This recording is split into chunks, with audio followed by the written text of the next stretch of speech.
اللہ تعالیٰ کا بے انتہا فضل و کرم ہے کہ اس نے ہمیں نبی کریم صلی اللہ علیہ وسلم کی امت میں پیدا فرمایا اور پیدا ہونے کا فخر ہدایت فرمایا۔ الحمدللہ یہ فخر رشک انبیاء نکلا۔ مزید برائے کرم ہوا کہ اللہ تعالیٰ نے قرآن جیسے نعمت سے وابستہ فرمایا، اولیاء اللہ کے دامن سے وابستہ فرمایا، تجدید ایمان کے لیے ہمیں یہاں جمع فرمایا۔ آج ہم انشاءاللہ تکبر کے بارے میں جاننے کی کوشش کریں گے۔ ہم لوگ جانے تھے کہ اللہ تعالیٰ مالک ہے اور ہم فقیر ہے۔ اللہ تعالیٰ بے نیاز ہے اور ہم محتاج ہے۔ اللہ تعالیٰ ہر چیز کے مالک ہے اور ہم نوکر ہے۔ اللہ تعالیٰ حاجت روا ہے اور ہم حاجت مند ہے۔ اگر یہ بندہ جانے گا تو وہ تکبر نہیں کرے گا۔ تکبر کیا ہے؟ گھمنڈ، ایٹیٹیوڈ، میں، یہ ہے تکبر۔ یہ کس کے پاس ہوتی ہے؟ جو سمجھتا ہے جو بھی میرے پاس ہے وہ میرا ہے، میرے وجہ سے یہ سب ہو رہا ہے، ان سب سے تکبر آتا ہے۔ تکبر کرنا بہت گندا عمل ہے۔ آپ صلی اللہ علیہ وسلم نے ایک حدیث میں ارشاد فرمایا کہ جس کسی کے پاس اگر رائی کے برابر بھی تکبر ہوگا وہ جنت میں نہیں جائے گا۔ رائی کتنی چھوٹی ہوتی ہے؟ بہت بہت چھوٹی ہوتی ہے۔ اگر اتنا بھی ہمارے پاس اگر میں یہ بھی میرے سے ہوا ہے اگر وہ ہوگا تو وہ جنت میں نہیں جائے گا۔ جنت ہم جو بھی عمل کرتے ہیں ہم کیا بولتے ہیں؟ میں جنت جانے کے لیے یہ عمل کر رہا ہوں۔ اگر ہم یہاں سے وہاں جا رہے تو میں گیا تو وہ کام ہوا، تو یہاں کیا آ گیا ہے؟ یہ تکبر آ گیا۔ اگر یہ کریں گے ہم جنت میں نہیں جائیں گے۔ اولیاء اللہ فرماتے ہیں ایمان اور تکبر ایک دوسرے کی ضد ہے۔ اب ایمان اور تکبر کیا ہے؟ ایک دوسرے کی ضد ہے، یعنی ایک دوسرے کے خلاف ہوتے ہیں۔ تکبر آپ کے پاس اگر تکبر ہوگا تو ایمان نہیں ہوگا، اگر آپ کے پاس ایمان ہوگا تو وہاں تکبر نہیں آئے گا۔ تکبر اور ایمان ایک ساتھ کسی کے پاس نہیں رہے گا۔ ایمان، اب ہمیں فیصلہ کر لینا ہے ہمیں تکبر چاہیے یا ایمان چاہیے۔ ایمان بہت امپورٹنٹ ہے، اللہ تعالیٰ کے پاس ایمان کی بڑی اہمیت ہے۔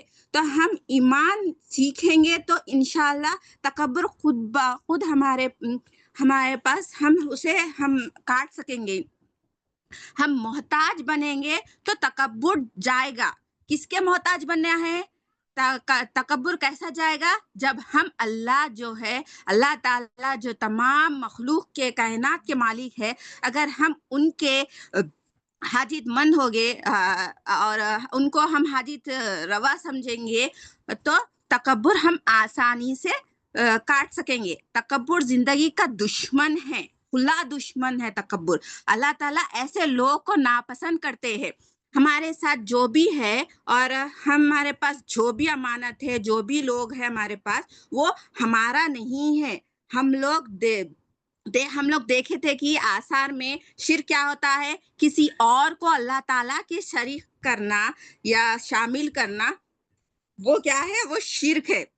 یعنی جو بھی ہم کرتے ہیں وہ سمجھنا ہے یہ میرے سے ہوا، وہ ان سے ہوا، یہ بھی شرک ہے۔ جو بھی ہم کرتے ہیں وہ ہم نہیں کرتے، اللہ تعالیٰ جو امانت دیے ہمیں اسے کرتے ہیں۔ ہر چیز ہمارے پاس امانت ہے، اور حدیث شریف میں آیا ہے کہ جو لوگ تکبر کرتے ہیں ان لوگ قیامت کے دن چونٹیوں کے شکل میں اٹھا جائے گا۔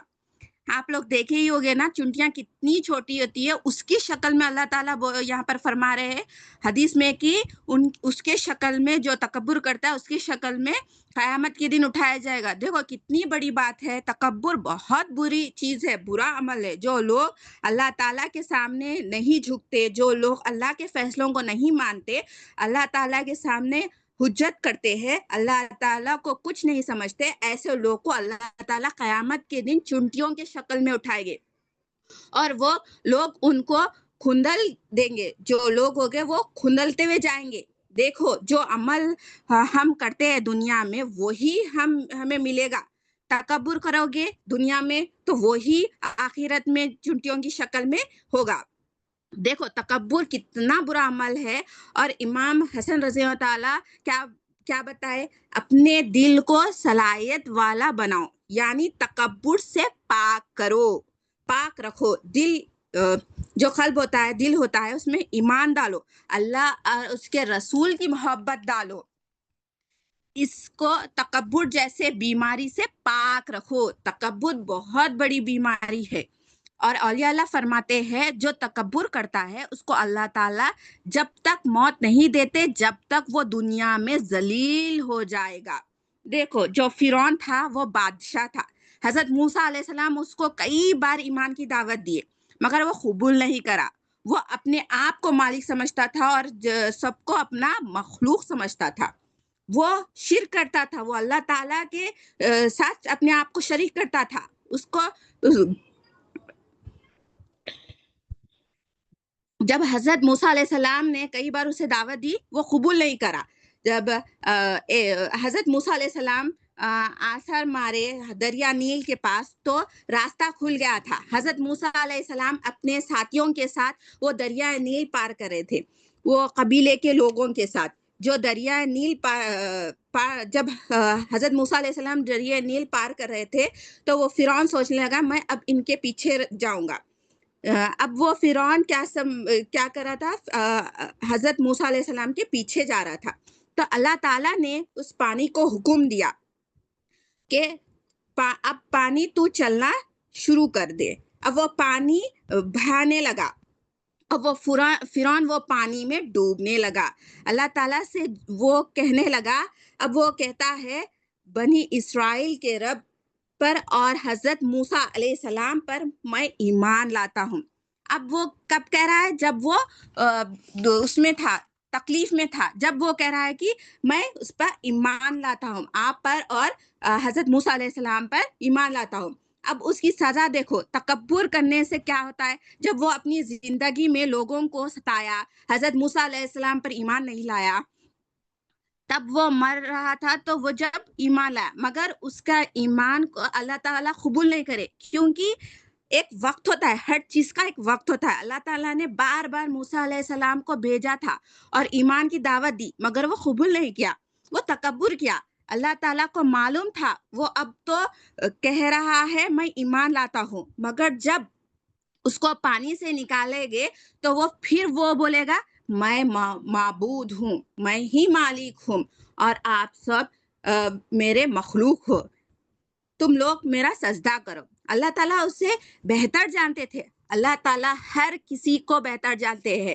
جیسے ہم منہ سے بولتے ہیں کہ میں اللہ تعالیٰ میرے ساتھ جو بھی ہو رہا ہے اللہ تعالیٰ کر رہے ہیں, میں میرے پاس, مگر ہمارے دل میں کیا ہوتا ہے, میں یہ کام کرا تو وہ کام ہوا, میں یہاں گیا تو وہ کام ہوا, میں ہی تکبر ہے. تو دل میں بھی وہی آنا ہے جو ہمارے زبان پر ہے. اللہ تعالیٰ کیسا ذلیل کرے اس کو, وہ پانی بھی اسے قبول نہیں کرا اور زمین بھی قبول نہیں کرا. آج بھی وہ ہے, میوزیم میں رکھے ہوا ہے. اتنا اس کی بے عزتی ہوئی. یہ بول کر سن کر ہمیں یہاں پر سیکھنا ہے, یہاں سے نصیحت لینا ہے, تکبر سے بچنا ہے, اللہ تعالیٰ پر اور رسول صلی اللہ علیہ وسلم سے ایمان لانا ہے, ایمان کی ہمیشہ تصدیق کرنا ہے. ایمان بہت اہم ہے. اگر دل میں ایمان رہے گا تو تکبر نہیں رہے گا. دل میں ایمان اور تکبر ایک ساتھ نہیں رہے گا. تکبر بد عمل ہے, اسے بچو. اب قرآن مجید سے سمجھتے ہیں. سورہ اعراف آیا نمبر 13, اس پہ اللہ تعالیٰ فرماتے ہیں بے شر سے اٹھا جا, تو اس لائق نہیں یہاں رہا کر تکبر کر, بس نکل جا, بلا صبح تو ذلیل میں سے ہے, ذلیلوں میں سے ہے. اللہ تعالیٰ یہاں ابلیس کو حکم دے رہے, تو نکل جا, تو ذلیلوں میں سے ہے, تو تکبر کرتا ہے. اللہ تعالیٰ اپنے بارگاہ سے نکال دیے اسے. اور سورہ اعراف کی دوسری آیت دیکھتے ہیں. سورہ اعراف آیا نمبر 146 میں, جو لوگ زمین میں ناحق سرکشی اور غرور کرتے ہیں, جو لوگ غرور تکبر کرتے ہیں, اللہ تعالیٰ ان کے لیے فرما رہے ان کو اپنی نشانیوں سے پھیر دوں گا. اللہ تعالیٰ فرما رہے جو لوگ سرکشی کرتے ہیں, غرور کرتے ہیں, ایسے لوگوں کو اپنے نشانیوں سے